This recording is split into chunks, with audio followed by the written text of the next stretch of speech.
যারা এই সরকারের পক্ষে থাকতো, পা চাটামি করতো, সুন্দর সুন্দর পরামর্শ দিত, তারা বললো মহারাজ নমরুদ, এদের সিকিউরিটির জন্য পুরুষের জন্য পুরুষ আর নারীর জন্য নারী। বলেন, পুরুষের জন্য আর নারীর জন্য নারী। এর ব্যতিক্রম হলে কিন্তু যেটা বলেছেন সেটা আর থাকবে না। ব্যতিক্রম হলে যেটা ভেবেছেন সেটা, এই সিদ্ধান্তের ভিত্তিতে যাকে পুরুষের প্রধান সিকিউরিটি রাখা হলো তার নাম হল আজর। বলেন, তার নাম কি? তার নাম কি? আজর। এবং নারীদের জন্য যাকে প্রথমে এই সিকিউরিটি দায়িত্ব, প্রধান সিকিউরিটি গার্ড হিসেবে যাকে রাখা হয়েছে তার নাম হলো লুমাইয়া। লুমাইয়া, তার নাম কি? লুমাইয়া। আইনি উচ্চারণ হয় লুমাইয়া। আরবি ভাষার মানুষ তো তারা।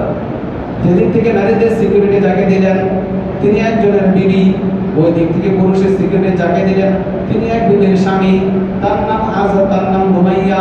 তারা দুজনের স্বামী আর বিবি। বলেন, দুজনে কি? তারা দুজনে কি? এর আগে তাদের দুজনের একটা সন্তান আছে, ইব্রাহিম আলাইহিস সালাম। তারা ঔরসজাত সহোদর, 3 ভাই। কয় ভাই? ইব্রাহিম আলাইহিস সালামের মেজ, তার পূর্বে এক ভাই আছে, তার জন্মের পরে আরেক ভাই আছে। তো ইব্রাহিম আলাইহিস সালামের জন্ম এখনো হয় নাই। নমরুদ রাষ্ট্রীয় ফরমান জারি করেছে, রোল জারি করেছে, বিবি স্বামীর সাথে সাক্ষাৎ করতে পারবে না, স্বামী বিবির সাথে সাক্ষাৎ করতে পারবে না। এবার চিন্তা করেন, আমার আপনার জায়গা থেকে, অন্য জায়গা থেকে না, ওরা তো আয় পয়সা আমার আপনার চেয়ে বেশি, খাবার যেটা খাইছি আমার মতো আপনার মতো ভেজাল ছিল না, ফ্রেশ। হ্যাঁ, জোরে বলেন। বর্তমানে যে ফরমালিন আমরা বের করেছি, তারা কি ফরমালিন পেয়েছে? ফরমালিন আবিষ্কার করতে কি হয়েছে জানেন? এই যে ফল ফলারি খাবারে যে ফরমালিন ব্যবহার করা হয়, এই ফরমালিন আবিষ্কার করতে কি হয়েছে? ফেরাউনের লাশ থেকে। কোথেকে? ফেরাউনের। মানুষ অবাক হয়ে গেল যে এই লোকটা শত শত বছর পানিতে ভাসমান, লাশটা কিছু হলো না, কারণটা কি? তার কুদরতি মমি করেছেন কে? হ্যাঁ, মমিটা করেছেন কে? আল্লাহ। এটা বহু পরে আসতে ফরমালিন, আমরা ইদানিং না পাচ্ছি, তৎকালীন সময় ছিল না। তো এটা বলার উদ্দেশ্য হলো, আমি আর আপনি ফরমালিন খাবার বড়, মাশাআল্লাহ। বিশেষ করে ছেলেরা 18 থেকে 25-30 বয়স হলে শরীরে একটা শক্তি আসে কি আসে না? ওটা কারো বাপেরই মানে, বাবাকে ভয় পায়, মাকে ভয় পায়, পুলিশকে ভয় পায়, কারো কোনো ভয় থাকে, মাত্রা যদি বেড়ে যায়, মান ইজ্জত সব হারিয়ে যায়, কারো কথা শোনে না।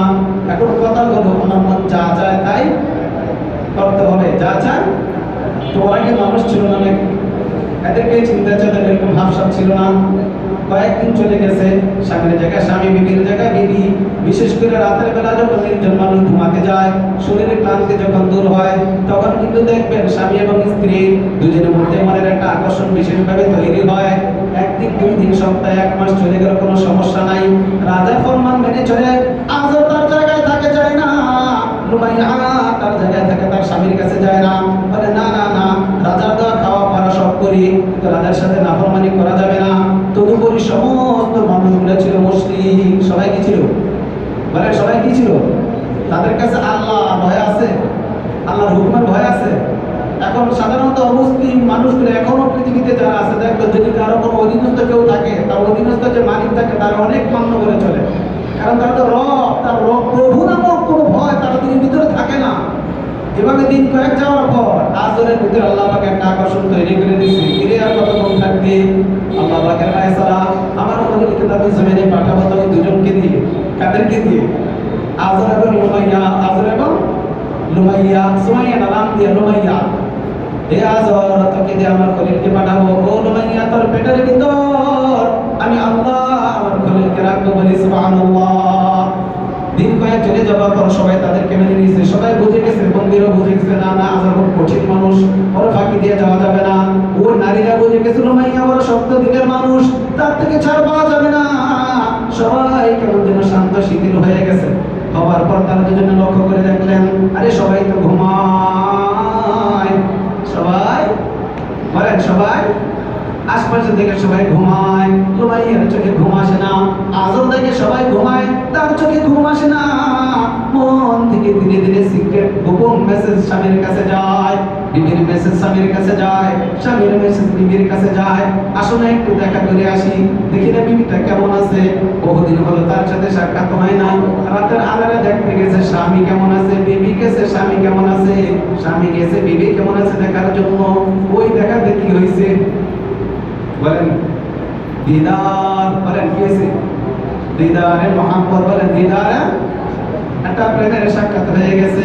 তারা দুজন কি বলেন? বলেন স্বামী বিবি, তারা দুজন কি? আল্লাহর কোন নবী, কোন পয়গম্বর, একজন নবী হবেন, একজন পয়গম্বর হবেন, আপনার জন্মটা যেমন তেমন হতে পারে। তাই বলেন, কারো জন্ম যদি বৈধ সূত্রে না হয় তাহলে আমরা তাদেরকে কি বলি? অবৈধ বলি না? ওর কি মান সম্মান ইজ্জত অবস্থা মানুষের কাছে ভালো থাকে? যিনি আল্লাহ নবী হবেন তার জন্মটা কি যেন তেন হতে পারে? আল্লাহ পাকের প্ল্যান। নবুর সিদ্ধান্ত নিয়েছে, সমস্যা নাই, তুই সিদ্ধান্ত নে, পাহারার ব্যবস্থা কর, সিকিউরিটির ব্যবস্থা কর, জন্ম নিয়ন্ত্রণ ব্যবস্থা করবি। স্বামীকে বিবির সাথে সাক্ষাৎ করতে দিবি না, বিবিকে স্বামীর সাথে সাক্ষাৎ করতে দিবি না, কিন্তু যারা সিকিউরিটি মেন থাকবে, প্রধান থাকবে, তাদের মাধ্যমে আমি আল্লাহ জমিনে আমার খলিলকে পাঠায় দিব। বলি সুবহানাল্লাহ।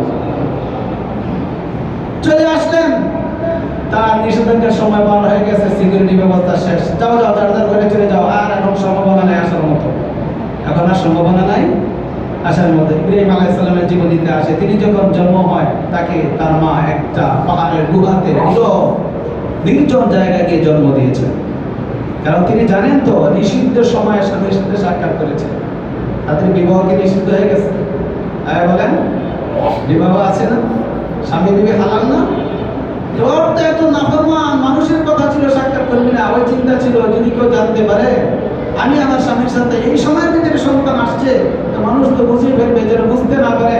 তার জন্য ইব্রাহিম আলাইহিস সালামের মা বেশি একটা ঘর থেকে বের হতেন না, তদুপরি আল্লাহ পাকের তরফ থেকে ফায়সালা যেন মানুষও বুঝতে না পারে, মানুষের দিলের আকর্ষণ যেন এদিকে না থাকে, এই ফায়সালা নিয়ে যখন ইব্রাহিম আলাইহিস সালাম জন্ম নিলেন, জন্ম নিয়ে পৃথিবীতে আসার পরে যে দেখেন, পৃথিবীতে আসার আগের এক ঘটনা, পৃথিবীতে আসার আগের ঘটনা এটা, পৃথিবীতে আসার আগে কি এই ঘটনা শুধু একটাই নয়, এটা মনে রাখবেন, পৃথিবীর সর্বপ্রথম জন্ম নিয়ন্ত্রণ ব্যবস্থা। বলেন সর্বপ্রথম মানুষ যেন পৃথিবীতে আসতে না পারে, এটা মনে রাখবেন। যদি কেউ চিন্তা করেন আমি খেতে পারি না, আমি থাকতে পারি না, সন্তান বেশি হলে থাকবো কোথায়? পৃথিবীর ইতিহাস আপনি এখনো স্টাডি করে দেখুন, যারা বড় নেতা হয়, যারা বড় প্রভাবশালী বিজনেসম্যান হয়, যারা বড় বড় লোক হয়, তারা প্রত্যেকটা বড় পরিবার থেকে, ছোট পরিবার থেকে হয় না। এটা হয়তো লক্ষ্য করেননি, আমি আজকে বললাম আপনাকে, এখন থেকে আপনি চিন্তা করে দেখুন, যে কোনো দিকে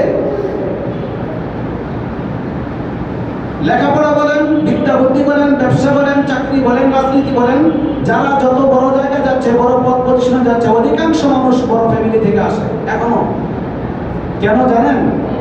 ছোট পরিবারের সন্তানরা বাবা মা যে সীমা, আয়ত্ত, মায়া, দয়া, এই মায়ার বেড়ে থেকে ছুটতে পারে না, মায়ের বেড়ে থেকে ছুটতে পারে না সন্তানরা, তার নিজের মেধার বিকাশ সে ঘটাতে পারে না। ঘর থেকে বের হবার আগে বাবা 10 বার জিজ্ঞেস করে কোথায় যাবা, কি করবা, তোমার এত কষ্ট করার দরকার কি, তোমার এত চিন্তার দরকার কি, বাড়ি ঘর কে খাবে, কে নিবে এগুলা, তোমার জন্যই তো। এই যে একটা কথা, এই কথার কারণে সন্তান আর বেড়ে কিছু করবে চিন্তা করতে পারে না। আর যে পরিবার বড় থাকে, সন্তান বেশি থাকে, একবার খেলে আরেকবার খেতে পারে না, এক জায়গায় থাকলে আরেক জায়গায় থাকতে পারে না, একটা পোশাক কিনলে একটা কিনতে পারে না, একদিন দুদিন 3 দিন দেখতে দেখতে সন্তানের ভিতরে একটা প্রতিভা তৈরি হয়, বাবা পারেনি আমি একটু চেষ্টা করে দেখি, বাবা পারেনি আমি একটু চেষ্টা করে দেখি, দেখতে দেখতে দেখবেন তারা একসময় বড় হয়ে যায়, একসময় কি হয়ে যায়? বড় হয়ে যায়। এই জন্য আমরা এই চিন্তা করবো না, একটার বেশি দুটি নয়, দুটি হলে আর নয়। এই চিন্তা বলবেন ফেরাউন এবং নমরুদের। ফেরাউন এবং দেখছেন কি এদের স্লোগান এর সাথে মিলছে। নমরুদ বলে এখন নয়, ফেরাউন বলে একটা হবে আরেকটা হবে না, মানে ছেলে হোক মেয়ে হোক, ছেলে না হোক। দেখছেন স্লোগান দেখেন, নমরুদ বলে একটাও না, নমরুদ বলে কি ছেলেও না মেয়েও না। ফেরাউনের স্লোগান কি ছিল? মেয়ে হোক সমস্যা না, কিন্তু ছেলে হতে দিব না। তার মানে স্লোগান ছিল একটা হোক। আর নমরুদের স্লোগান ছিল একটা না হোক। এখন এখন স্লোগান আসছে কি একটা হলে ভালো হয়। এই কথা কার? ফেরাউনের। একটা হলে ভালো হয় মানে কি? মেয়ে হলে ভালো হয়, ছেলে হলে সমস্যা। এটা হলো ফেরাউনের স্লোগান। আর একটাও নয়, এটা হলো নমরুদের স্লোগান।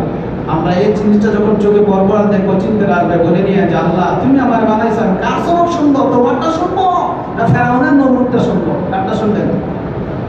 শুনবেন কারটা? আর এখানে বসে চিন্তা করেন মিয়া, শুনবেন কারটা? এই জন্য বেশি বেশি সন্তান কামনা করবো, পারবো তো ইনশাআল্লাহ। আল্লাহ যেন আমাদের সবাইকে নেককার সন্তান দান করে, বলি আমিন।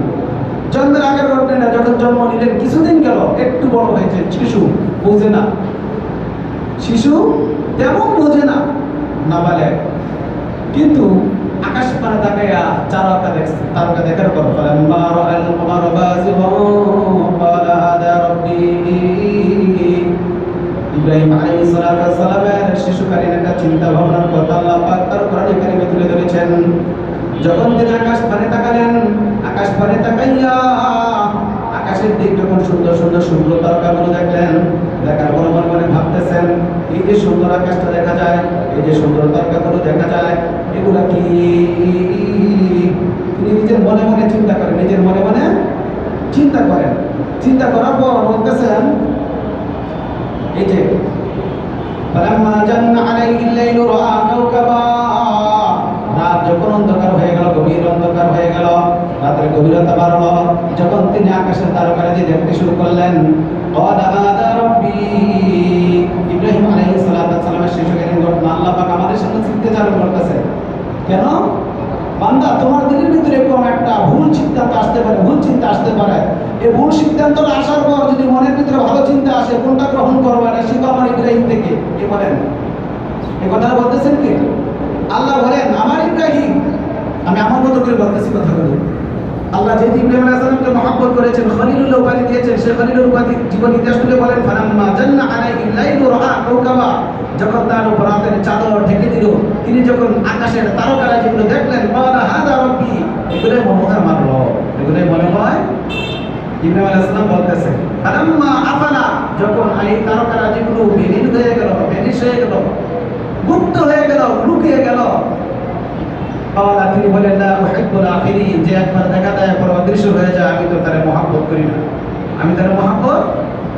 ওনাকে কিন্তু কেউ বুঝাচ্ছে না, তিনি নিজে নিজে বলতেছেন মনে মনে, ওই পাহাড়ের গুহা থেকে বেরিয়ে নিজে নিজে মনে মনে বলতেছেন। ফালাম্মা রাআল কমারা বাযিগা, যখন তিনি চাঁদের চাইতে, তারকার চাইতে চাঁদের শুভ্রতা একটু বেশি দেখলেন, চমৎকার দেখলেন, ক্বালা হাযা রাব্বী, তিনি মনে মনে বলতেছেন, এটাই মনে হয় আমার রব, এটাই মনে হয় কি আমার রব। ফালাম্মা বালাগা ক্বালা লাইন লাম ইয়াহদিনি রাব্বী লাকুনান্না মিনাল কওমি দ্দাল্লিন। চাঁদ যখন বিলীন হয়ে গেল, রাত যতক্ষণ থাকে চাঁদ ততক্ষণ থাকে, রাত শেষ, চাঁদের দেখাও কি? যখন চাঁদ বিলীন হয়ে গেল, এবার তিনি বলতেছেন, যে জিনিস একবার দেখা যায় আবার চলে যায়, এটা তো রব হইতে পারে না। এবার তিনি মনে মনে বলতেছেন, আমার রব যিনি, তিনি যদি আমাকে হেদায়েত না দেন, সুবহানাল্লাহ, এনাকে দাওয়াত দিয়েছেন কেউ? শিশু মানুষ, ছোট্ট বালক, তিনি বলতেছেন, লা ইল্লাম ইয়াহদিনি রাব্বী, আমার রব যিনি, তিনি যদি আমাকে হেদায়েত না দেন। এখান থেকে শিক্ষা আমাদের, আমার আপনার জীবনে ভুল চিন্তা আসতে পারে, ভুল সিদ্ধান্ত আসতে পারে, ওই ভুল চিন্তা, ভুল সিদ্ধান্তের উপর অটল না থেকে আমি মালিকের কাছে ছেড়ে দিব, আল্লাহ আমি তো সিদ্ধান্ত নিতে পারতেছি না, আপনি যদি আমাকে সঠিক দিশা না দেন তাহলে আমি বিপদে চলে যাব। এই কথাটা কার? ইব্রাহিম আলাইহিস সালাতু ওয়াস সালাম, তিনি বলতেছেন, লা ইল্লাম ইয়াহদিনি রাব্বী, আমার রব যদি আমাকে হেদায়েত না দেন, আমার রব যদি আমাকে সঠিক দিশা না দেন, লাকুনান্না মিনাল কওমি দ্দালিন, আমি তো পথ হারা হয়ে যাব, দিকভ্রান্ত হয়ে যাব, দিশা হারা হয়ে যাব, যত মানুষ শিরকি করতেছে তাদের মতো আমি হয়ে যাব।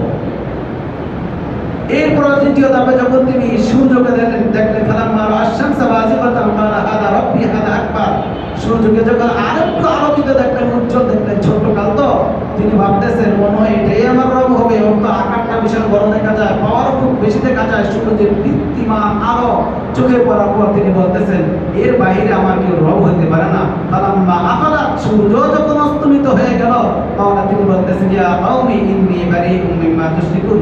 তৃতীয়বার তিনি বলতেছেন, হে আমার জাতির লোকেরা, তোমরা যাদেরকে রব বলে জানো, আমি তোমাদের সমস্ত ভ্রান্ত বিশ্বাসী, এই সমস্ত সৃষ্টি জীব থেকে নিজেকে মুক্ত করে নিলাম, আমি তোমাদের এই বিশ্বাসে বিশ্বাসী নই বলে। সুবহানাল্লাহ, আমি তোমাদের এই বিশ্বাসে কত ধাপে? তৃতীয় ধাপে নিজে নিজে বলতেছেন, নিজেকে, কাউকে বলেন না, তখন তিনি কথাগুলো নিজেকে বলতেছেন। নবুয়ত পান নাই, নবুয়তের বয়স হয় নাই, শিশুকা, কি আগেকার ছোট্ট কালের ঘটনা এগুলো। এই সূর্যকে দেখার পর যখন রাতের বেলা সূর্য দেখা যায় না, দিনের বেলা দেখা যায়, চাঁদ দেখার পর ভাবলেন দিনের বেলা চাঁদ দেখি না, রাতের বেলা দেখি, এই ধরনের চিন্তা ভাবনা মিলিয়ে দেখবেন যাকে একবার দেখা যায় আর একবার দেখা যায় না, সুতরাং সে রব হইতে পারে না। অবশেষে তিনি আল্লাহর কাছে নিজেকে রুজু করলেন, আল্লাহর কাছে নিজেকে পেশ করে বলেন, আল্লাহ আপনি যদি আমাকে হেদায়েত না দেন, আপনি যদি আমাকে সঠিক দিশা না দেন, আমি তো দিকভ্রান্ত হয়ে যাব, আমি তো দিশেহারা হয়ে যাব। আমি আপনার কাছে হেদায়েত চাই। কার কাছে? হেদায়েতের মালিক কে? দেখছেন, ছোট্ট ইব্রাহিম, ছোট্ট শিশু ইব্রাহিম, মাত্র দুইটা ঘটনা। এইভাবে শিরোনামে 10টা শিরোনাম দিয়ে আমি আলোচনা করবো ইনশাল্লাহ। আশা করি 2টা বা 3টা জমা লাগবে। এর পাশাপাশি ইনশাল্লাহ হজের আলোচনা চলে আসবে।